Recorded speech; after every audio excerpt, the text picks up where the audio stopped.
We're live. Hello, everybody. Welcome to the Kerrville Weekly News Roundup. We are your co-hosts today, Andrew Gay, Tom Fox, and Gilbert Pies, the co-founders of the Texas Hill Country Podcast Network. We're going to run down our favorite or top news picks for the week.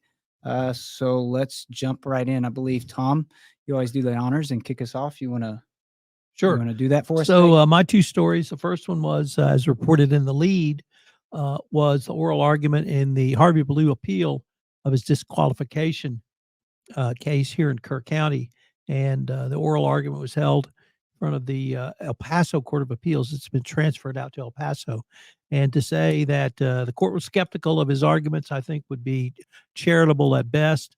The court noted that basically they were claiming two things, or he was claiming two things. One was the judge should have been disqualified, but the problem for Belew is his lawyer didn't raise it to the Court of Appeals, so that probably means he's waived it even if he's right. Second is Belew tried to argue that what he got was a deferred prosecution or deferred adjudication. The problem with that was that wasn't available under Texas law until 1975, and the prosecution was in 1973. And I'm going to go out of the Hill Country just once because I want to note the passing of Jackie Burke. He was one of the great sports heroes in the city of Houston. He was a two-time, he was a Masters champion. He was a PGA champion. But for Houston, he built Champions Golf Course out in the Woodlands back in the 60s. We had numerous U.S. Opens, Houston Opens, and other major championships there. Just a great representative of the city of Houston in the World Golf Hall of Fame. So Jackie Burke, the oldest living Augusta winner at 100, passed away this week. That's the first time I've ever heard that name. Thank you for informing me. I've never heard the name before. That's interesting. Thank you, Tom. Gil, what do you got for us today? My two stories are the city of Kerrville elections that are coming up. If you didn't know, the opening period to pick up an application and apply to be on the Kerrville City Council has started. It was from January the 17th, which obviously was a few days ago, and it extends all the way to February the 16th. So if you're interested in serving on the Kerrville City Council, you're more than welcome to come by City Hall and pick up an information packet and apply to become a city council member.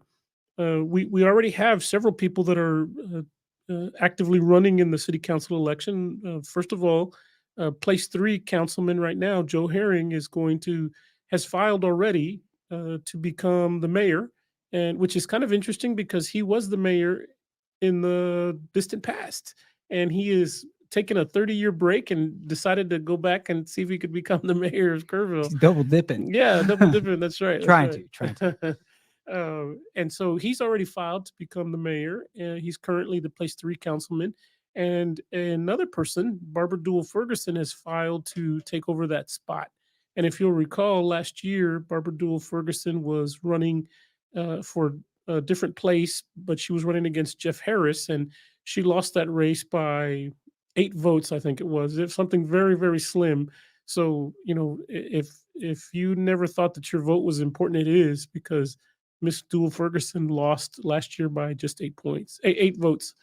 And then, of course, the incumbent right now, Brenda Hughes, for place 4, I think it is, she's already filed to run for the seat again. And so far, she's not facing any opposition. But, everybody has until February the 16th. So, Tom, Andrew, y'all are more than welcome to stop by there and pick up your packet and think about making a run for city council. Hey, you left yourself out there, sir.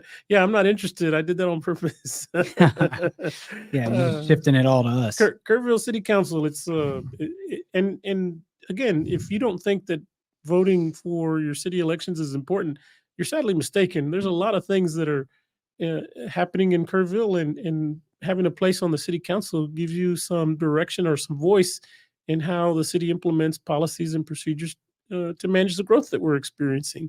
And speaking of growth, if you hadn't heard, there's a new coffee company coming to town. It's called Dutch Brothers Coffee. They're going to be opening up a location.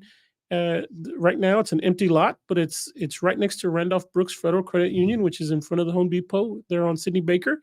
They'll be opening their restaurant probably later this year, or at least start construction on it. And if you're not familiar with Dutch Brothers, they're a pretty big coffee chain.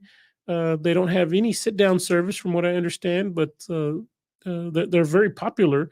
We'll just add to the number of coffee joints that we have here in town, because we've already got 2 Starbucks, a Scooters, and a multitude of independent coffee shops already. And Dutch Brothers will just be one of them, another one to add to the mix. Okay, but who is your favorite at the moment? If you had to pick, I know you don't really drink coffee. Yeah, I but don't drink coffee, so I don't really care about either one of if them. you had to pick,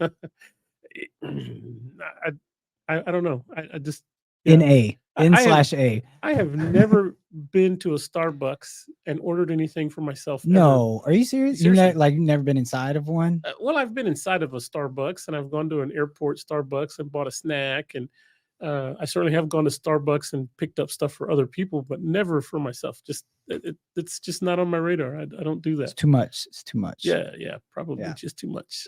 So Dutch Brothers Coffee, look for it towards the end of the year, and then people always complain. They make me laugh on Facebook when the announcement was made. People always complained about, well, how come they're not opening a bank, chicken place, and nail salon along with it? We'll give it some time, and the city of Kerrville will certainly get another chicken place, bank, or nail salon. Yeah, because we keep using them. Yes, that's the problem. Yes, that's why they keep coming, and that's why they keep opening. And just so you know, the city of Kerrville doesn't determine what comes here and what doesn't. The other interesting development that's coming here to Kerrville, if you hadn't seen it yet, is Boot Barn. Boot Barn is opening up a relatively new store, or big store, over on City Baker, also in the old spot where Luby's used to be. If you've been in Kerrville for a long time, you'll know that Luby's used to be here in Kerrville, and they closed down for a few years. The building sat empty, and a business went in there called the Salt Group, and they've moved their offices now, and they put that location up for sale. And Boot Barn is going to be moving in. I don't think Boot Barn bought the location. I think they're just renting it, but they're going to be moving in there. And then also, in addition to that, the part of the property that they're not going to use for Boot Barn is for sale or for lease, and hopefully another development will come in there. Maybe that's where the chicken bank nail salon will go. The Chicken Bank Salon. Chicken bank, salon. So Boot Barn is coming into town, and that of course is Western wear, and obviously boots. So Billy's Western wear will have a bit of competition, and of course certainly our friends at Gibson's might have a little competition too when it comes to selling outdoor wear and Western wear and boots. But hey, little competition never hurt nobody. So looking forward to that. Let's see what else comes next to it. And that's all I've got for right now. Thanks, Gilbert. Mhm. I know that those of us that live in Kirk County, we like our boots. I know all three of us sitting here at this table own a pair of boots. So, all right. So for myself, I don't have much to add to what you guys have already mentioned, other than there is an event happening January 20th, which is tomorrow. So tomorrow evening at the Arcadia, actor and award-winning actor Barry Corbin will share tales of his long career on the stage at the Arcadia. So, okay, be honest. Did either one of y'all know who he was before Lewis had him on his show? Did you know? Yeah. Okay. Well, I wouldn't have recognized him by name, but I sure as heck recognized his face. And I was like, oh, he plays a cowboy in like everything that he's ever been in. And apparently I think he's in Yellowstone. But anyway, longtime actor is gonna do a gig there tomorrow night. It's at Arcadia downtown. It starts and is from 7 p.m. to 9 p.m. At our lovely Arcadia, 7717 Water Street, downtown Kerrville. So I thought for sure you were going to talk about the Share Act that was coming. The Share. Yeah, well, the only reason I didn't is because I don't really know the details about it yet. I know it's a thing because I was following the lead this morning, listening to Lewis, and I know that they were giving away some tickets for it. But yeah, I wasn't sure about the details yet on that. Yeah, I don't know either. I think I have some relatives in my family that would be a lot more excited about that than myself. But I'm not. Second story? Yes, I'm not a Cher fan. Second story is Family Fun Night being hosted at the Dietrich Center. So the Dietrich Center and Heart of the Hills Heritage Center are going to host a family game night from 2 to 4 p.m. Saturday, January 20th. I think that's great that we offer those kinds of services here for families and whatnot, because there's plenty of them here. That's at 451 Guadalupe Street at the Dietrich Center. And other than that, that's it. I was going to mention the weather. I don't really know what to say about it other than burr, and it was really cold. We didn't have Snowmageddon number 2, so that was good. It was dry, but it was really cold. So I don't know. Other than that, I think we're supposed to get another cold snap this weekend, but my plants are still alive. We all survived. Nothing got iced over. No trees fell on the house. All that good stuff. So anyway, I'm excited about the rain that's coming. Supposedly, we need supposedly. Yes. Supposedly. Yes. So with that, I'll kick it back to y'all. Y'all got any mentions of things that you are attending or planning on doing this weekend? It's the second best weekend for football in the year because we have the Final Four. We have the Houston Texans against Baltimore, Green Bay Packers playing at San Francisco, Tampa Bay traveling to Detroit, and Kansas City going to Buffalo. So 4 great games. It ain't the Cowboys, but we got one team in there. Tom is still on a high from Michigan. Well, the Cowboys brought me back down to earth. I guess so. They are known to do that. Yeah, if you're a Cowboys fan, you've been suffering for 30 years. It's bad. It's real bad. Yeah, it's real bad. I don't want to talk about that. Yeah. Anyway, okay. All right, guys, that'll do it for us. Thank you for tuning in. Don't forget, interact with us, share our content, helps other people find our channel, the show, and everything that we produce here for the local businesses that we serve, but also the community at large here in Kerrville and the surrounding Texas Hill Country. Thank you so much for tuning in. Take care. We'll catch you next time.